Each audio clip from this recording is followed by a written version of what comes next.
ইরানে যুক্তরাষ্ট্র ইসরায়েলের সামরিক হামলার পরপরই মধ্যপ্রাচ্যে বিরাজ করছে অস্থির পরিস্থিতি। এমন অবস্থায় মধ্যপ্রাচ্যের দেশগুলো তাদের আকাশ সীমানা বন্ধ করে দিয়েছে। এর সরাসরি প্রভাব পড়েছে ঢাকার হজরত শাহজালাল আন্তর্জাতিক বিমানবন্দরে। এখন পর্যন্ত ৭৪টি ফ্লাইট বাতিল করা হয়েছে বলে জানিয়েছে বিমানবন্দর কর্তৃপক্ষ।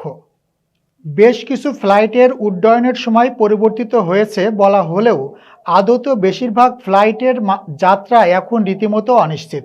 এর ফলে ভোগান্তিতে পড়েছেন বহু মানুষ। ফ্লাইট নিয়ে সঠিক তথ্য পাচ্ছেন না অনেকে, রয়েছে এমন অভিযোগও।